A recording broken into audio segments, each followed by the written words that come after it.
नमस्कार दोस्तों, आध्यात्म के एक और नए अंक में जहां श्रीमद् भागवत गीता के 18 अध्यायों का हम वर्णन कर रहे हैं। जीवन तो सब जीते हैं, लेकिन इसको जीने का सही तरीका कितने लोगों के पास है, यही ध्येय है हमारी श्रीमद् भागवत गीता का।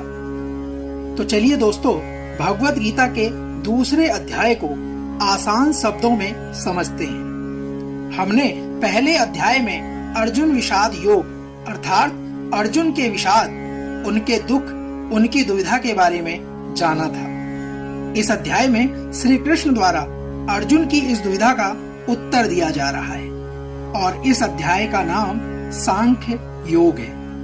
तो आइए प्रारंभ करते हैं श्रीमद् भागवत गीता के दूसरे अध्याय को। इस अध्याय में अर्जुन की कायरता और उसके भ्रम को लेकर विश्लेषण किया गया है और यहीं से उस ज्ञान की शुरुआत होती है जिसके लिए भगवत गीता को दुनिया का महान ग्रंथ और ज्ञान का भंडार माना जाता है। तो आइए श्रीमद् भागवत गीता के दूसरे अध्याय को प्रारंभ करते हैं। संजय कहते हैं, उस प्रकार करुणा से भरे हुए और आंसुओं से पूर्ण तथा व्याकुल नेत्रों वाले शोक युक्त अर्जुन को भगवान देखते हैं। अर्जुन दुख से घिरा हुआ है और उसकी आशा भी खत्म हो चुकी है, साथ ही साथ हिम्मत भी टूट चुकी है और ऐसे में श्री कृष्ण उन्हें समझाना शुरू करते हैं। जहां युद्ध का वर्णन होना चाहिए, वहां दुख और विषाद का माहौल है। अर्जुन की आंखों में आंसू और मन में निराशा है। यह एक बहुत बड़ी हैरानी की बात थी। धृतराष्ट्र और संजय इसकी आशा बिल्कुल भी नहीं कर रहे थे और अर्जुन का दुख देखकर श्री कृष्ण उनका उत्तर देने के लिए तैयार होते हैं। श्री कृष्ण कहते हैं, हे अर्जुन, तुम्हें इस समय असमय में यह मोह किस हेतु प्राप्त हुआ है? क्योंकि ना तो ये श्रेष्ठ पुरुषों के द्वारा आचरित है, ना स्वर्ग देने वाला है और ना कीर्ति को करने वाला है। युद्ध के समय ऐसी शंका ये तो अक्षम्य है। दोस्तों, इस तरह अपने शत्रु के प्रति मोह दिखाने का काम अर्जुन जैसे योद्धा किस प्रकार कर सकते हैं? अपने कर्म से मुंह मोड़कर किसी मोह या किसी और कारण यदि हम हताश बैठ जाएं, तो यह ठीक नहीं है। इससे कभी कोई लाभ नहीं होने वाला। हे अर्जुन, नपुंसकता को मत प्राप्त हो। अगर तुम युद्ध में आए हो तो युद्ध करो, ऐसे डरो मत। और तुम्हारे जैसे धनुर्धर के लिए यह सब ठीक नहीं है। यह सही नहीं है कि इस तरह से मन की कमजोरी दिखाओ। दोस्तों, श्री कृष्ण यहाँ नपुंसकता का अर्थ शक्तिहीनता, कमजोर हो जाना और युद्ध से मुंह मोड़ लेने वाली बात का कर रहे हैं। अर्थात जो धर्म कहता है उसके अनुसार तो कर्म करना ही चाहिए और स्वयं को कमजोर मानकर कार्य को छोड़ देना ये सही बात नहीं। बुरे समय में जब हमें भी आशंका सताए तो यही बात हमें याद रखनी चाहिए कि मन की दुर्बलता छोड़कर हमें उस कर्म के बारे में सोचना चाहिए जो हम करने के लिए आए हुए हैं। अर्जुन अपनी शंका के बारे में कहते हैं, हे मधुसूदन, मैं रणभूमि में किस प्रकार वाणों से भीष्म पितामह और गुरु द्रोणाचार्य के विरुद्ध लड़ूं, जिनसे मैंने सब कुछ सीखा है, जो मेरे लिए सबसे बड़े हैं, उन पर मैं कैसे बाण चला सकता हूँ? दोस्तों, यहाँ पर अर्जुन का कहना है, क्या यह सुनने में गलत नहीं लगता कि जिनसे उन्होंने अपने जीवन में सब कुछ सीखा है, उन पर वे बाण कैसे चला सकते हैं? लेकिन युद्ध का तो यही कार्य है। बाण शत्रु और अपने में भेद नहीं करता। जब वो चलता है तो प्राण लेने के इरादे से चलता है, जिसे करने में अर्जुन इस समय असफल हो रहे हैं। अर्जुन की दुविधा गलत प्रतीत नहीं होती जब वे ऐसा कहते हैं कि इन महान भाव गुरजनों को न मारकर मैं इस लोक में भिक्षा का अन्न भी खाना कल्याणकारक नहीं समझता। यहाँ पर अर्जुन कहते हैं कि इन गुरजनों को मारकर इस दुनिया में किसी भी तरह का लाभ ले लूं, उसका क्या मतलब है? अपने इन लोगों को मारकर उसमें अर्थ व भोग, धन धान्य, ऐश्वर्य ये सब तो मैं प्राप्त कर लूंगा, परंतु ऐसे भोगों से मुझे क्या प्राप्त होगा। दोस्तों, अर्जुन ही नहीं, दुनिया में न जाने कितने लोग होते हैं जिन्हें लगता है कि परिवार भी न छूटे और मोक्ष भी प्राप्त हो जाए, परंतु यह तो संभव नहीं है।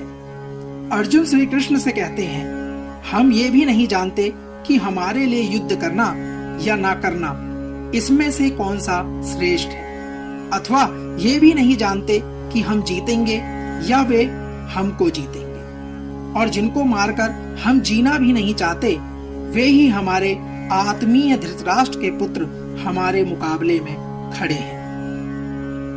भविष्य में क्या होगा यह तो कोई नहीं जानता।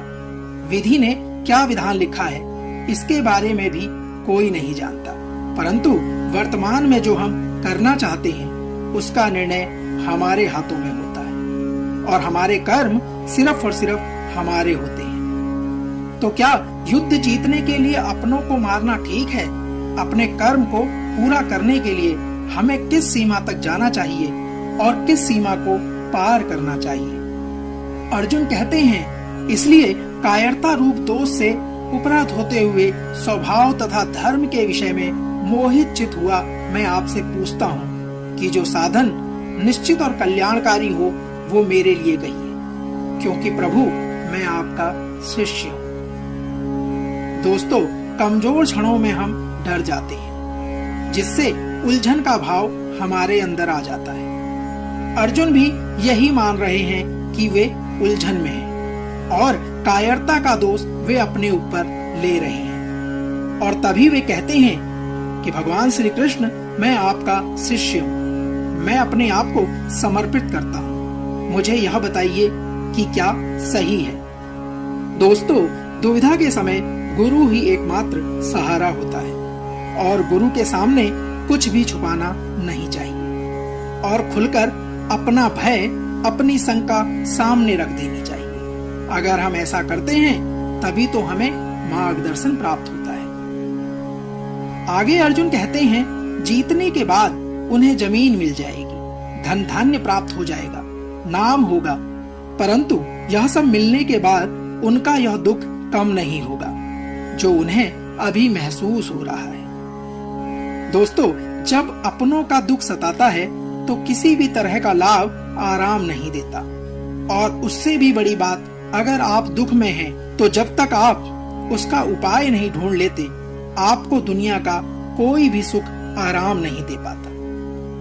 संजय धृतराष्ट्र से कहते हैं, हे राजन, निंद्रा को जीतने वाले अर्जुन अंतर्यामी श्री कृष्ण से कहते हैं कि मैं युद्ध नहीं करूंगा, और ये स्पष्ट कहकर चुप हो जाते हैं। निंद्रा हमारी प्राकृतिक आवश्यकता है, इस पर दुनिया में कोई भी विजय नहीं पा सका, परंतु अर्जुन को इतना महान योद्धा माना जाता था कि उन्होंने निंद्रा पर भी विजय प्राप्त कर ली थी। और वही अर्जुन अपनी निंद्रा से तो नहीं, लेकिन अपने मोह, अपने डर से हारते हुए दिख रहे थे।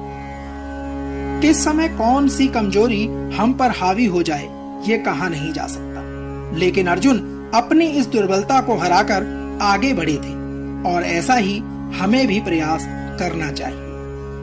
धृतराष्ट्र की उत्सुकता बढ़ रही थी, और स्वाभाविक भी है कि एक पिता होने के नाते दुर्योधन को जितना चाहते थे वे युद्ध में भाग तो नहीं ले सकते थे, किंतु युद्ध की हर बात जानना चाहते थे।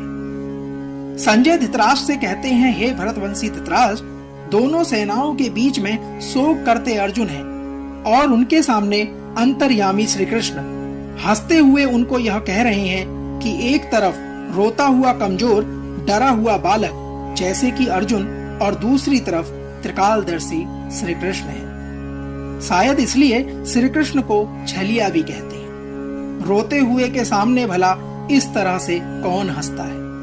और वे इसलिए हंसते थे क्योंकि उनको जो पता था वह किसी और को पता नहीं। दोस्तों, श्री कृष्ण का गीता ज्ञान अब यहाँ से आरंभ हो रहा है। भगवान कहते हैं, अर्जुन, तुम ना शोक करने योग्य मनुष्यों का शोक करते हो और पंडितों की तरह मुझसे बात करते हो। जिनके प्राण चले गए हैं उनके लिए और जिनके प्राण नहीं गए हैं उनके लिए भी पंडित जन शोक नहीं करते। श्री कृष्ण का ज्ञान अंतिम सत्य है। वे अर्जुन से कहते हैं, तुम ना पंडितों की तरह बातें कर रहे हो और ना ही ज्ञानियों की तरह ही बात। जो पंडित और ज्ञानी होते हैं वो किसी के मरने या जीवित रहने पर शोक नहीं करते, अर्थात इस दुनिया में किसी भी बात का शोक नहीं करना चाहिए। श्री कृष्ण कहते हैं, हे अर्जुन, ना तो ऐसा ही है कि मैं किसी काल में नहीं था, तुम नहीं थे, अथवा ये राजा लोग नहीं थे। ऐसा कोई समय नहीं था अर्जुन जब अर्जुन नहीं था, कृष्ण नहीं था, बाकी के राजा नहीं थे। हम आते हैं और जाते हैं, फिर से आते हैं और समय का खेल यूं ही चलता रहता है। दोस्तों, ये बात अर्जुन और हम जैसे दुनियादारी में फंसे लोगों को समझना या समझाना मुश्किल है और इसी में श्री कृष्ण हमें बाहर निकालने का प्रयास कर रहे हैं। काल का फेर तो चलता ही रहता है। हर काल में हमारे जैसे, अर्जुन के जैसे और श्री कृष्ण जैसे लोग होते हैं और आने वाले समय में भी तीनों तरह के लोग होंगे और फिर से एक ऐसा ही खेल प्रारंभ होगा। श्री कृष्ण जीवन का खेल समझते हुए कहते हैं, जैसे जीवात्मा की इस देह में बालक उत्पन्न, बचपन, जवानी और वृद्धावस्था होती है, वैसे ही अन्य शरीर की प्राप्ति होती है। इस विषय में धीर पुरुष मोहित नहीं होता। हमारी आत्मा तो वही रहती है, लेकिन शरीर बचपन से लेकर बुढ़ापे तक बदलता रहता है। वैसे ही नए जन्म में नया शरीर मिलता है। दोस्तों, श्री कृष्ण कहते हैं, बदलाव प्रकृति का नियम है। जो अभी है वह अगले पल बदल चुका है। आपको चाहे वह दिखे या ना दिखे, आप उसे महसूस करें या ना करें, जब बदलाव नियम है तो ऐसे नियम के लिए दुखी क्यों होना। और जो नहीं बदलता उसे आत्मा कहते हैं। साथियों, आत्मा की परिभाषा को समझें कि शरीर तो बदलता है लेकिन आत्मा कभी नहीं बदलती। श्री कृष्ण कहते हैं, हे कुंती पुत्र, सर्दी, गर्मी और सुख दुख को देने वाली इंद्रिय और विषयों के संयोग तो उत्पत्ति, विनाशशील और अनित्य है। इसलिए हे भारत, उनको तुम सहन करो। जिन्हें हमारी इंद्रियां महसूस करती हैं, वो सर्दी, गर्मी या सुख दुख आते जाते रहते हैं, हमेशा नहीं रहते। हमारी इंद्रियां और उनके विषयों से जुड़कर हमें भूख, नींद, सुख दुख, सुकून और बेचैनी जैसी भावनाएं आती हैं। लेकिन यह सब हमारे शरीर से जुड़ी बातें हैं जो खत्म होने वाली नहीं है। परंतु जो खत्म नहीं होता उसे आत्मा कहते हैं। कृष्ण कहते हैं, हे पुरुष श्रेष्ठ, दुख सुख को समान समझने वाले जिस धीर पुरुष को ये इंद्रिय और विषयों के संयोग व्याकुल नहीं करते, वह मोक्ष के योग्य होता है। जो व्यक्ति सुख दुख बराबर समझे, जो दोनों हालात में समान रहे, वही जीवन में आगे बढ़ता है। दोस्तों, आपके जीवन की आयु जितनी भी हो, एक बार जीवन में पीछे मुड़कर देखिए। न जाने कितनी बार आप सुख दुख से बीते होंगे। कभी बहुत खुशी हुई होगी और कभी किसी के जाने या किसी के नुकसान से आप बहुत दुखी हुए होंगे। और आगे आने वाले जीवन में भी निरंतर ऐसा चलता रहेगा। ज्ञानी व्यक्ति इस बात को जानते हैं कि जीवन में ऐसे सुख दुख आते जाते रहेंगे। एक ही भाव कभी रुक कर नहीं रहता। श्री कृष्ण कहते हैं, असत वस्तु की तो सत्ता नहीं है और सत का अभाव नहीं है। इस प्रकार इन दोनों को ही तत्व ज्ञानी पुरुषों द्वारा देखा गया है। दोस्तों, जो झूठ है उसका कोई मूल्य नहीं है, मूल्य सिर्फ सत्य का ही है। और समझदार लोग इस बात को समझते हैं। जिसका आना जाना लगा रहे हैं उसके लिए कोई क्या शोक करे। सुख गया तो दुख बिल्कुल दरवाजे पर आने के लिए तैयार खड़ा है। एक के लिए दुख करेंगे तो जल्द ही आने वाली दूसरी अच्छी खबर के लिए खुश होना पड़ेगा। लेकिन अगर आप ज्ञान को समझें तो पाएंगे कि ये दोनों भाव झूठे हैं। इनका कोई मूल्य नहीं है। मूल्य सिर्फ आत्मा का है। जो निरंतर है और वही सत्य है। इसका तात्पर्य यह है कि स्थायी सिर्फ वही है जिससे ये पूरी दुनिया समाई हुई है, जो सबसे बड़ा सच है। बाकी सब कुछ आता जाता रहता है, सिर्फ यह सच्चाई ही हमेशा के लिए है। एक बात को समझने में मुश्किल आ सकती है और ऐसा भी लग सकता है कि समझ ना आए, लेकिन इसको समझे बिना कोई हल भी नहीं निकलता। हमारी आत्मा ही दुनिया की सबसे बड़ी सच्चाई है। यही आत्मा हमारे भीतर है और जब ये आत्मा बाहर है तो जो दुनिया हमें दिखाती है इसी में समाई हुई है। श्री कृष्ण कहते हैं, हे भरतवंशी अर्जुन, तुम युद्ध करो, क्योंकि ये आत्मा अमर है, इसका मरना संभव नहीं है। इसे सबसे बड़ी सच्चाई कहा गया है और महापुरुष इसी आत्मा को समझने के लिए पूरा जीवन समाधि और संन्यास में बिता देते हैं। श्री कृष्ण का कहना है कि शरीर नाशवान है और आत्मा अमर है। वही सच्चाई है तो शोक किस बात का करना। दोस्तों, जो इस आत्मा को मरने वाला समझता है तथा जो इसको मरा हुआ मानता है, वो दोनों ही सच्चाई को नहीं जानते, क्योंकि ये आत्मा वास्तव में ना तो किसी को मारती है और ना ही किसी के द्वारा मारी जाती है। इसका तात्पर्य यह है कि आत्मा सिर्फ होती है, उसका होना ही सत्य है, बाकी कुछ नहीं। यह तो अज्ञान ही है जो हमें यह सोचने पर मजबूर करता है कि हमने किसी को मार दिया या हम किसी को मार देंगे। लोग अपने अहंकार में समझते हैं कि वे बहुत कुछ कर सकते हैं या बहुत कुछ कर चुके हैं। यह सिर्फ उनकी अज्ञानता है।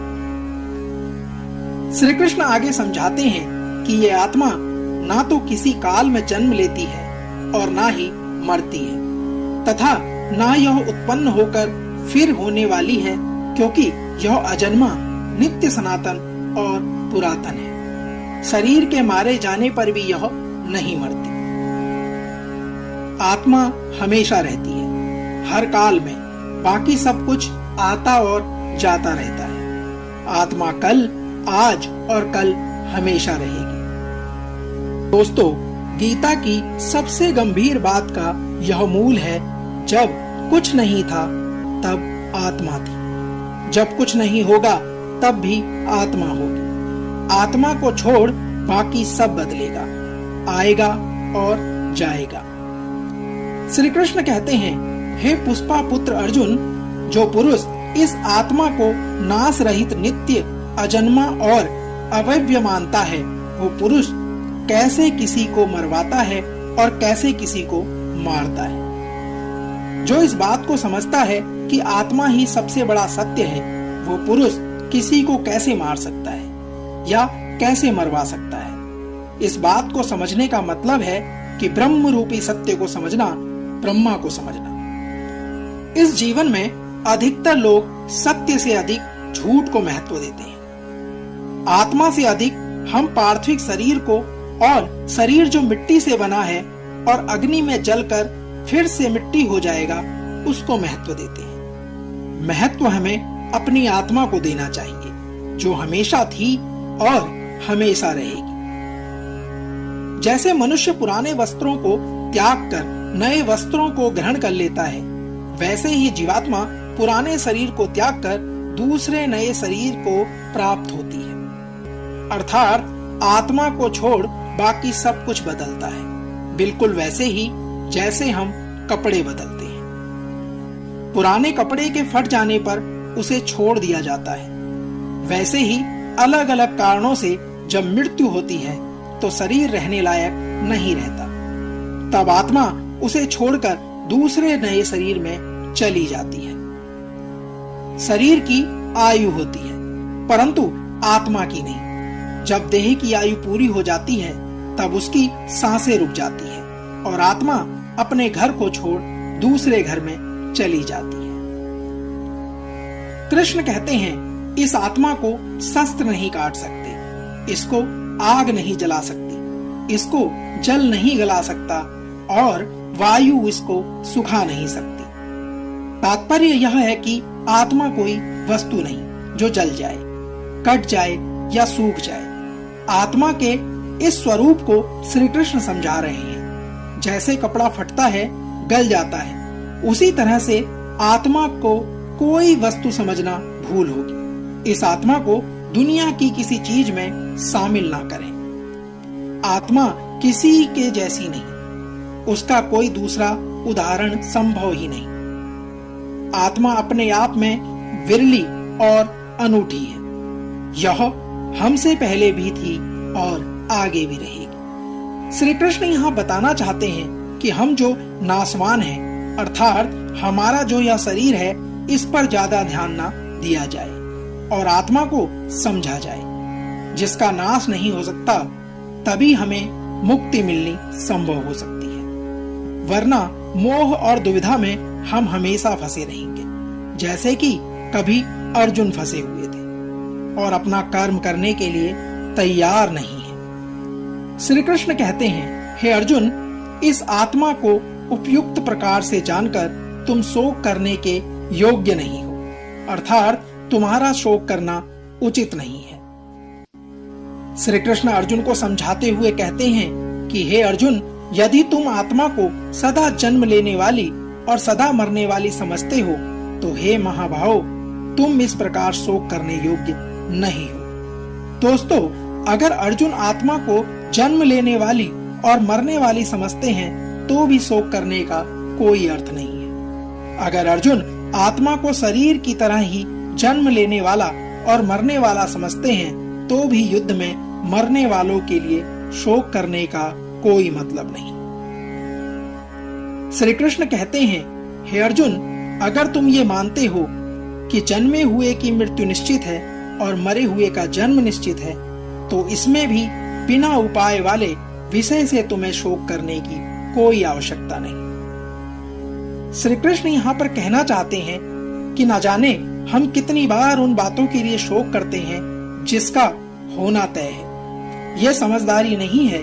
जो तय है वो होकर रहेगा, और जो होगा उसके लिए शोक करने, अपने आप को कमजोर बनाने की आवश्यकता नहीं है। कृष्ण कहते हैं, हे अर्जुन, संपूर्ण प्राणी जन्म से पहले अप्रकट थे और मरने के बाद भी अप्रकट हो जाने वाले हैं। केवल बीच में ही प्रकट है। फिर ऐसी स्थिति में क्या शोक करना? हमारा होना, किसी का भी होना, उसके जन्म और मृत्यु के बीच में होता है, तो फिर शोक किसके लिए करना? कृष्ण कहते हैं, हे अर्जुन, कोई एक महापुरुष ही आत्मा को आश्चर्य के भांति देखता है, और वैसे ही दूसरा कोई महापुरुष इसके तत्व को आश्चर्य के भांति वर्णन करता है, तथा दूसरा कोई आधिकारिक पुरुष इसे आश्चर्य की भांति सुनता है, और कोई कोई तो इसे सुनकर भी नहीं जानता। इसका मतलब यह है कि आत्मा को समझना बेहद मुश्किल है। कुछ आत्मा के बारे में सुनकर हैरान होंगे कि ऐसा कैसे हो सकता है। कोई हैरान होकर आत्मा का वर्णन करने लगेगा, और हम में से कई ऐसे होंगे जो सुनकर भी इस बात को समझ नहीं पाएंगे। दोस्तों, अगर आप मोह माया से निकलना चाहते हैं, तो आपको इस आत्मा को समझना पड़ेगा। श्री कृष्ण कहते हैं, हे अर्जुन, ये आत्मा सबके शरीर में सदा ही अवध्य है। इस कारण संपूर्ण प्राणियों के लिए तुम्हें शोक नहीं करना चाहिए। अवध्य का तात्पर्य है कि आत्मा का वध करना संभव नहीं है। जब आत्मा को कोई मार ही नहीं सकता और आत्मा ही सच है, तो तुम किसके लिए शोक कर रहे हो? श्री कृष्ण अर्जुन को याद दिलाते हैं कि तुम अपने धर्म को देखकर भी भय करने योग्य नहीं हो, अर्थात तुम्हें भय नहीं करना चाहिए, क्योंकि क्षत्रिय के लिए धर्म युक्त युद्ध से बढ़कर कोई दूसरा कल्याणकारी कर्तव्य नहीं है। दोस्तों, श्री कृष्ण कहते हैं कि अगर हमने किसी कार्य को करने का निर्णय लिया है, फिर उससे डरना नहीं चाहिए। पूरे तन मन से उस काम को करने के लिए जुट जाना चाहिए। कृष्ण कहते हैं, हे पार्थ, अपने आप प्राप्त हुए और खुले हुए स्वर्ग के द्वार रूप इस प्रकार के युद्ध को भाग्यवान क्षत्रिय लोग ही पाते हैं। दोस्तों, युद्ध या चुनौती को खुले मन से स्वीकार करने में ही सबसे बड़ी खुशी है। श्री कृष्ण युद्ध को स्वर्ग का खुला हुआ द्वार बता रहे हैं। श्री कृष्ण चेतावनी देते हैं कि अगर हमने अपनी चुनौतियों को स्वीकार नहीं किया तो उसके बदले में सिर्फ पाप ही मिलेगा। श्री कृष्ण कहते हैं, हे अर्जुन, सब लोग तुम्हारी अनंत काल तक रहने वाली अकीर्ति का चिंतन करेंगे और सम्मानीय पुरुष के लिए अकीर्ति मरण से भी बढ़कर है। कुछ लोगों की भीड़ में अगर आप जाते हैं तो लोग आपकी प्रशंसा करते हैं और दूसरी स्थिति में अगर कहीं आप जाते हैं तो लोग आपको अपमान की दृष्टि से देखते हैं। आपको क्या स्वीकार है, यश या अकीर्ति? श्री कृष्ण कहते हैं, जिसकी दृष्टि में तुम बहुत पहले सम्मानित होकर अपने लघुता को प्राप्त होंगे, वे महारथी तुम्हें तुम्हारे भाव के कारण तुम्हें युद्ध में हटा हुआ मानेंगे। दोस्तों, अर्जुन को सभी महान योद्धा समझते थे। अगर अर्जुन युद्ध से हट जाएं, तो वे सभी उन्हें कायर समझेंगे। श्री कृष्ण कहते हैं, हे अर्जुन, तुम्हारे बैरी तुम्हारे सामर्थ्य की निंदा करते हुए तुम्हें बहुत से ना कहने वाले वचन भी कहने लगेंगे। उनसे बड़ा दुख और क्या होगा। दोस्तों, जरा सोचिए और चारों तरफ देखिए। ऐसे लोगों की भरमार होगी जो इस अवसर पर होंगे कि कब आपको नीचा दिखाया जाए, और यह अवसर अगर आप खुद ही उन्हें थमा देंगे तो सोचिए कि उन्हें कितनी खुशी होगी। फिर उन्हें हमें मौका देने की आवश्यकता ही क्या है। श्री कृष्ण कहते हैं, या तो तुम युद्ध में मारे जाकर स्वर्ग के लिए प्राप्त होंगे, या तो तुम युद्ध में जीतकर पृथ्वी का राज्य भोगोगे। इसलिए हे अर्जुन, तुम युद्ध के लिए निश्चय कर खड़े हो जाओ। दोस्तों, आज की दुनिया में इस बात को सोच के देखिए। पूरी जी जान से खेलने पर आप हार जीत की चिंता नहीं करते, क्योंकि आप अपना सब कुछ झोंक देते हैं। जीतने पर नाम होता है और हारने पर भी आप अपने और दूसरों के मन में सम्मान पाते हैं, क्योंकि अपने धर्म के अनुसार युद्ध किया। इसलिए अपनी चुनौतियों से कभी भी मुंह नहीं मोड़ना चाहिए। कृष्ण कहते हैं, हे अर्जुन, जय पराजय, लाभ हानि और सुख दुख को समान समझकर उसके बाद युद्ध के लिए तैयार हो जाओ। इस प्रकार युद्ध करने से तुम पाप को प्राप्त नहीं होंगे। दोस्तों, यदि आप चुनौती में सर्वस्व लगा देते हैं तो जीतने पर तो सब कुछ मिलता ही है, लेकिन हार कर भी आप जीत जाते हैं। कृष्ण कहते हैं, हे पार्थ, यह बुद्धि तुम्हारे लिए ज्ञान योग के विषय के लिए कही गई है और अब तुम इसको कर्म योग के विषय में सुनो। दोस्तों, अब श्री कृष्ण कर्म योग के बारे में बता रहे हैं, जिससे कर्मों के बंधन को तोड़ा जा सके, नष्ट किया जा सके। ज्ञान सोचने और समझाने की बात है और कर्म व्यवहारिक। ये दोनों तरीके अपने गंतव्य तक पहुंचने के लिए बने हैं। इस कर्म योग में आरंभ का अर्थात बीज का नाश नहीं होता और उल्टा फल रूपी दोष भी नहीं रहते, बल्कि इसमें कर्म योग रूपी धर्म का थोड़ा सा भी साधन जन्म मृत्यु रूपी भय से रक्षा करवा देता है। कृष्ण कहते हैं, हे अर्जुन, इस कर्म योग में बुद्धि एक ही होती है, किंतु अस्थिर विचार वाले, विवेकहीन विचार वाले मनुष्यों की बुद्धि निश्चय ही बहुत भेदी और अनंत होती है। जब फैसला लेना हो तो बुद्धि एक ही होती है, लेकिन जहां सोच की और फैसले की कमी हो वहां कई बुद्धियां कार्य करती हैं। दोस्तों, यहाँ अनिवार्य की स्थिति के बारे में कहा गया है। कृष्ण कहते हैं, हे अर्जुन, जो भोगों में तन्मय हो रहे हो, जो कर्म फल के प्रशंसक वेद वाक्यों में प्रीति रखते हैं, जिनकी बुद्धि में स्वर्ग ही परम प्राप्त वस्तु है और जो स्वर्ग से बढ़कर दूसरी और कोई वस्तु नहीं देखते। कृष्ण कहते हैं, कई लोग आपको जरूर मिलेंगे जो जमीन पर इतना काम नहीं करेंगे जितना उसका बखान करेंगे, दोस्तों, ऐसे ढोंगी लोगों से बचना चाहिए। जो लोग कर्म की बातें सिर्फ भोग और ऐश्वर्य के लिए करते हैं, जिनका ध्येय सिर्फ भोग और ऐश्वर्य है, उन मनुष्यों की परमात्मा से निश्चय यापिका बुद्धि नहीं होती। यानी ऐसे लोगों का ध्येय स्वार्थ होता है, भगवान या अपने काम में सच्ची लगन नहीं होती। ऐसे लोगों की संगत से बचना चाहिए।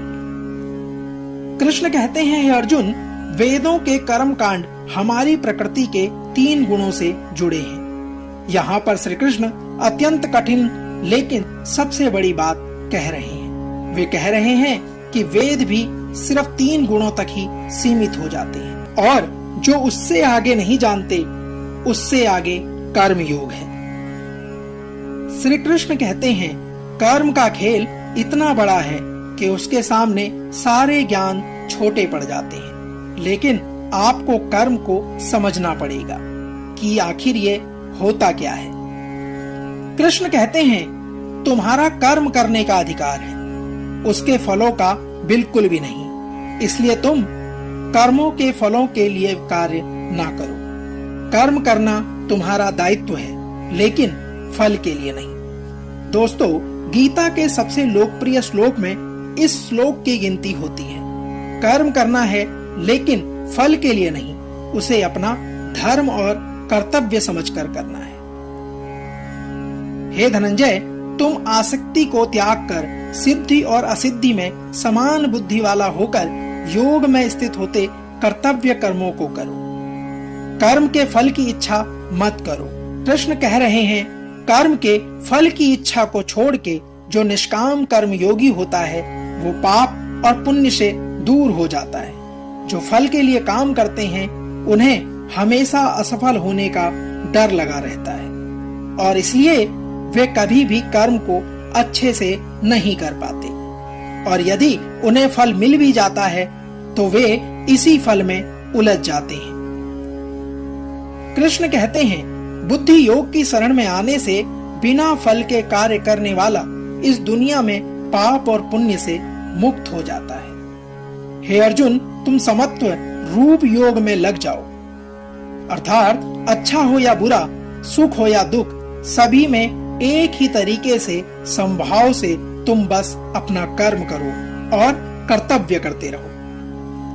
कृष्ण कहते हैं, हे अर्जुन, आम मनुष्य कर्म करके और उसके फल को प्राप्त करके खुश होता है और उसके बाद दूसरे फल के लालच में अगले नए कर्म में लग जाता है।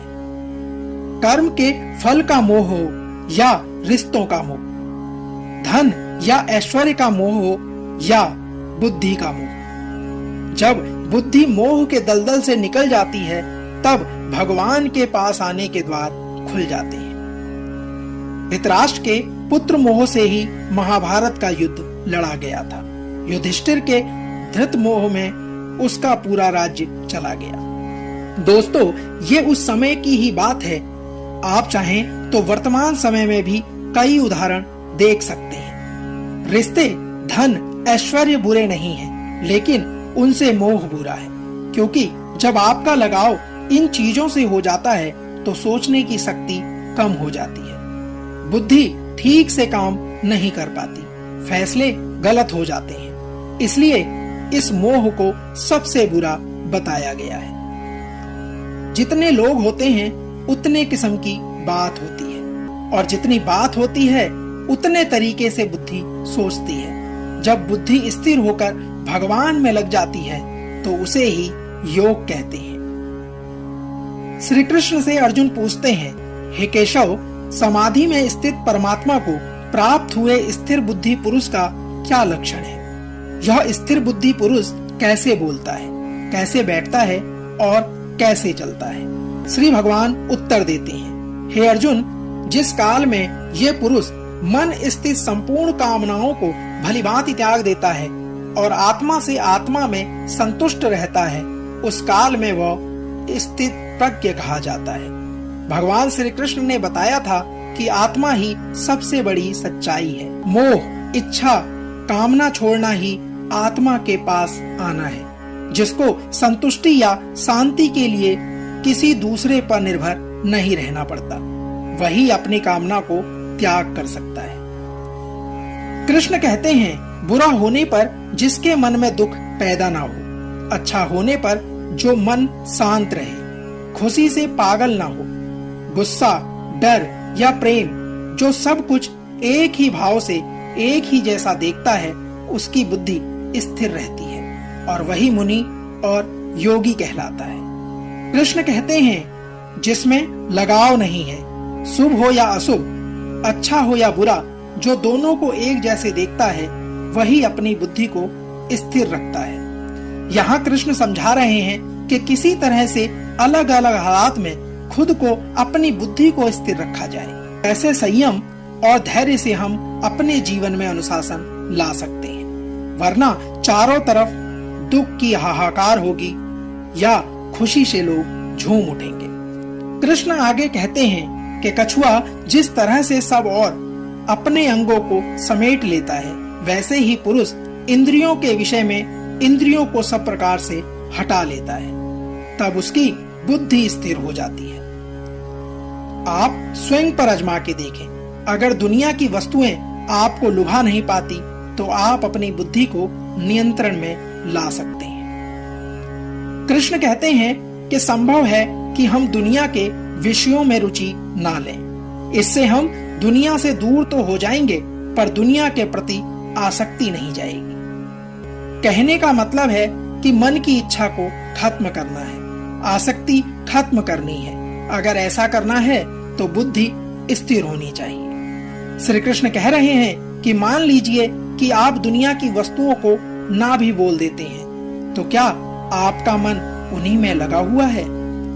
आसक्ति का नाश न होने के कारण प्रमथन स्वभाव की वाली इंद्रियां प्रयास करते हुए बुद्धिमान पुरुष के मन को भी बलपूर्वक हर लेती हैं। श्री कृष्ण समझा रहे हैं, जहां आप अपनी इच्छा या आसक्ति खत्म नहीं करते, वहां इंद्रियां आपको अपने वश में कर लेती हैं। श्री कृष्ण आगे कहते हैं, हे अर्जुन, इंद्रियों को वश में रख के जो भगवान को ध्यान में रख अपने कर्म या कर्तव्य पर ध्यान लगाता है, उसी की बुद्धि स्थिर होती है। वह ईश्वर और अपने लक्ष्य के करीब हो जाता है।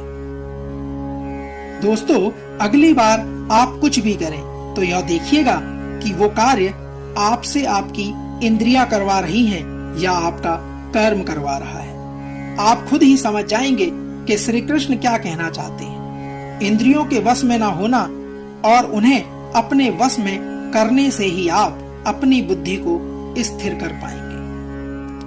श्री कृष्ण कहते हैं, विषयों के बारे में अर्थात इच्छाओं के बारे में सोचते रहने से उसमें आसक्ति हो जाती है और आसक्ति से उन विषयों की कामना उत्पन्न होती है।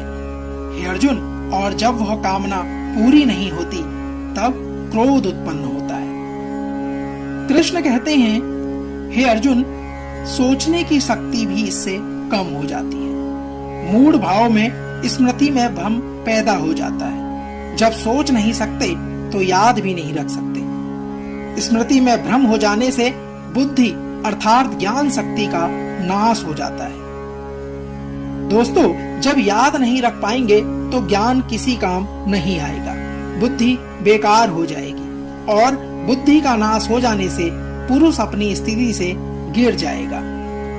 कृष्ण आगे कहते हैं, हे अर्जुन, जो अपनी इच्छाओं को, अपनी आसक्ति को अपने नियंत्रण में रख लेता है, दोस्ती, शत्रुता, गुस्से या प्यार के बिना अपनी इंद्रियों को भटकने नहीं देता, वे अंतःकरण में प्रसन्नता को प्राप्त होता है। ऐसे लोगों को बाहरी नहीं, हार्दिक और आंतरिक प्रसन्नता प्राप्त होती है। दोस्तों, आनंद, खुशी, शांति कहीं बाहर नहीं होती, वो तो हमारे अंदर होती है और हम उसे बाहर ढूंढते हैं। इसलिए कहा भी गया है, मोह को कहां ढूंढे रे बंदे, मैं तो तेरे पास में। कृष्ण आगे कहते हैं, हे अर्जुन, अंत कारण की प्रसन्नता होने पर अर्थात अंदर से मन प्रसन्न होने पर दुख खत्म हो जाता है और ऐसे प्रसन्न चित्त कर्म योगी की बुद्धि शीघ्र ही सब ओर से हटकर परमात्मा में स्थिर होने लगती है। दोस्तों, आप अपने लक्ष्य के बारे में सोचिए, प्रयास कीजिए कि उसे दुनिया में सबसे अच्छा कैसे कर सकते हैं और उसे पूरा करने में लग जाइए। फल की इच्छा मत करिए, लक्ष्य पूरा होगा या नहीं यह भी मत सोचिए, बस उसे करते रहिए और फिर देखिए कि कैसी मानसिक शांति आपको अनुभूति होती है। कृष्ण आगे अर्जुन से कहते हैं, जो पुरुष अपने मन या अपनी इंद्रियों को नहीं जीत पाते, उनमें निश्चय बुद्धि नहीं होती, यानी कि वे स्पष्ट और सटीक निर्णय नहीं ले पाते। ऐसे मनुष्य के अंतःकरण में भावना भी नहीं होती। भावना रहित मनुष्य को शांति नहीं मिलती और शांति रहित मनुष्य को सुख कैसे प्राप्त हो सकता है।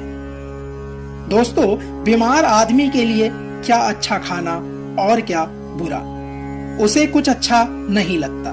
जो अंदर होता है वह बाहर आता ही है। जब आपके अंदर शांति नहीं होगी तो आप भी आनंद को प्राप्त नहीं कर पाएंगे। कृष्ण कहते हैं, हे अर्जुन, जैसे जल में चलने वाली नाव को वायु हर लेती है, जैसे हवा पानी में चलने वाली नाव की दिशा बदल देती है, वैसे ही विषयों में विचलित इंद्रियों में से मन जिन इंद्री के साथ रहता है, वह एक ही इंद्री इस अयुक्त पुरुष की बुद्धि हर लेती है। मनुष्य अगर क्रोध में है तो वह और कुछ नहीं सोच पाएगा, और अगर प्रेम में है तो उसे और किसी बात की सुध भी नहीं रहेगी। जिस भी इंद्री के वश में आप होंगे, उसके अलावा आपको कुछ समझ में नहीं आएगा।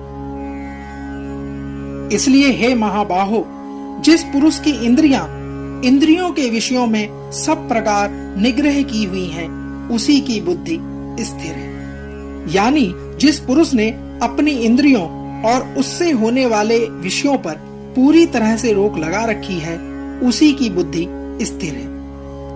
और बुद्धि हमारा ध्यान ऐसी ऐसी जगह पर ले जाती है जहां पर हम उलझ के हमारा असली मकसद भूल जाते हैं। कृष्ण कहते हैं, संपूर्ण प्राणियों के लिए जो रात्रि के समान है, उस नित्य ज्ञान स्वरूप परमानंद की प्राप्ति में स्थित प्रज्ञ योगी जागता है। और जिस नाशवान सांसारिक सुख की प्राप्ति में सब प्राणी जागते हैं, परमात्मा के तत्व को जानने वाले मुनि के लिए वह रात्रि के समान है। दोस्तों, श्री कृष्ण की यह बात गहरी है और समझने वाली है। जो सबके लिए रात है, उस रात में योगी परमात्मा के लिए ज्ञान के लिए जागता है और साधना करता है। और जो सबके लिए सांसारिक सुख है, जिसके लिए संसार में हर कोई जागता है, वह सुख योगी के लिए रात के समान है। जब सब सोते हैं तो मेहनती बच्चा रात में जागकर पढ़ता है और परीक्षा में सफल होता है। कृष्ण कहते हैं, जैसे अनेक प्रकार की नदियों के जल सब ओर से परिपूर्ण अचल प्रतिष्ठा वाले समुद्र में उसको विचलित न करते हुए भी समा जाते हैं, वैसे ही सब भोग जिसे स्थित प्रज्ञ पुरुष में किसी प्रकार के विकार उत्पन्न किए समा जाते हैं, वही पुरुष परम शांति को प्राप्त होता है। कृष्ण कहते हैं, भोगों को चाहने वाला नहीं, नदियां समुद्र पर कोई व्यवधान नहीं डालती। उसी तरह से स्थिर बुद्धि वाले पुरुष में सारी इच्छाएं, सारे भोग समा जाते हैं और उसे विचलित नहीं कर सकते। कृष्ण कहते हैं, हे अर्जुन, जो पुरुष संपूर्ण कामनाओं को त्याग कर ममता रहित, अहंकार रहित और स्पृहार रहित विचरता है, वही शांति को प्राप्त होता है, अर्थात यह शांति को प्राप्त है। दोस्तों, कामना व इच्छा का त्याग करना, मोह नहीं रखना, घमंड नहीं करना और दुनिया में रहकर भी दुनिया से अलग रहना, ऐसे ही मनुष्य को शांति प्रदान होती है। हे अर्जुन, यह ब्रह्म को प्राप्त हुए पुरुष की स्थिति है। इसको प्राप्त कर कभी योगी मोहित नहीं होता और अंतकाल में भी इस ब्रह्म स्थिति में स्थित होकर ब्रह्मानंद को प्राप्त हो जाता है। दोस्तों, श्री कृष्ण अर्जुन को बता रहे हैं कि जो पुरुष ऐसा करने में सफल होता है, उसे ब्रह्म की प्राप्ति होती है। ब्रह्म का अर्थ है सबसे बड़ा सत्य। इससे आगे कुछ भी नहीं होता। श्री कृष्ण कहते हैं ये जो सारे लक्षण होते हैं वे उन लोगों के हैं जो अपनी बुद्धि को स्थिर रखकर अपने लक्ष्य को प्राप्त करते हैं। स्वाभाविक है कि अगर हम भी इन बातों को अपने जीवन में उतार लें तो हम भी अपने लक्ष्य से दूर नहीं होंगे। दोस्तों, तो यह था गीता का दूसरा अध्याय सांख्य योग। इस अध्याय में भगवान श्री कृष्ण ने कर्म को समझाया, उसके प्रति हमारे उत्साह को बढ़ाया और यह समझाया कि सिर्फ और सिर्फ कर्म में ही अपना ध्यान रखें और किसी बात में नहीं। श्रीमद् भागवत गीता सार के दूसरे अध्याय को आज हम यहीं पर विराम करते हैं। श्रीमद् भागवत गीता के तीसरे अध्याय को लेकर एक बार फिर से होगी आपसे मुलाकात। जय श्री कृष्ण। राधे राधे।